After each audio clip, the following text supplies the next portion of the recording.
Hello guys, welcome back. I am Ansel, and this time we are going to discuss Peter Parker, the Spectacular Spider-Man, number 305. So, this is the conclusion to the current mini arc inside the other arc. What I mean to say is that we had Peter and Co. going back to the past, dealing with young Peter, making a lot of changes, and they went back to the present, but it was not the actual present.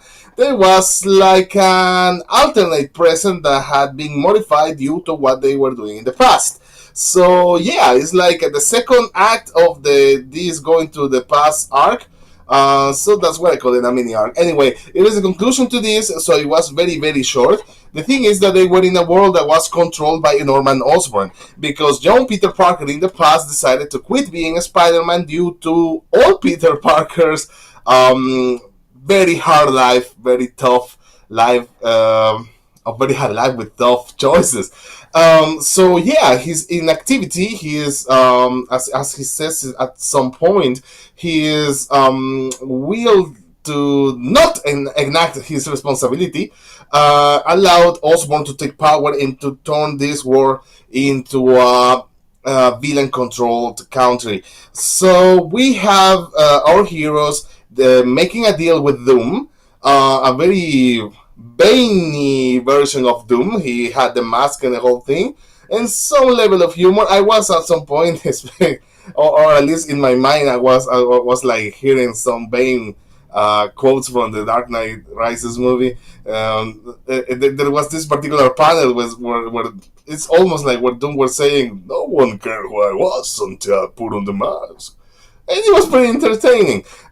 So they are trying to create a time thingy because it's like a mix of magic and science to go back to the actual present where they come from, which makes me think if I don't know if they can actually go back to the real present and this is just an alternate present, another timeline. Was it really necessary for the overall plot for them to come to this particular present? I don't think so. I mean, in that way, it felt a little forced for them to be in this particular piece of that timeline, just to give closure and to make things a little dramatic after they change things in the past. But hey, I'm not saying that I will condemn them for this. It was well done, and I really had fun with it. So it was nice. I mean, it could have been way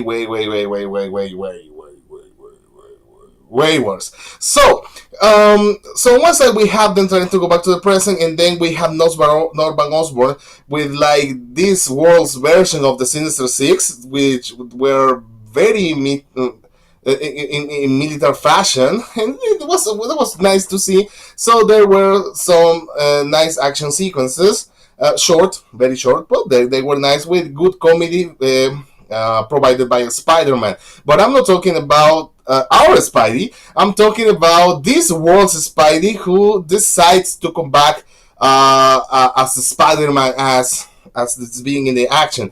And as usual, this has been spoiled everywhere.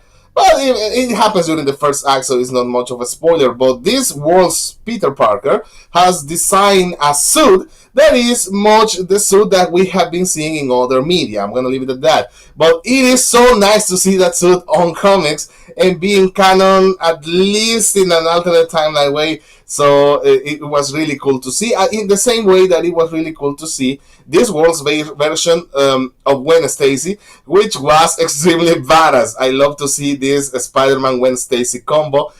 This version in this universe was really nice to see. And then we have a scene, I don't want to say much about it, where our Spidey gets, let's say, pretty serious because he really has a theme for Osborn.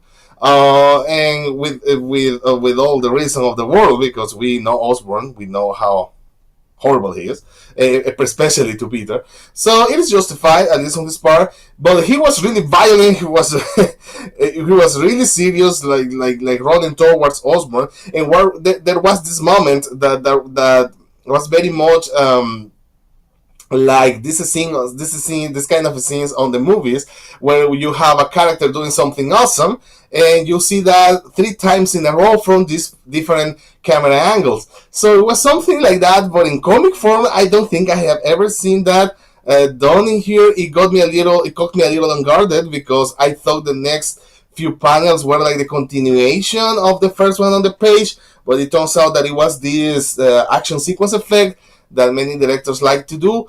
But I didn't. I wasn't into it since the beginning because it caught me guard. I wasn't expecting something like that in a comic.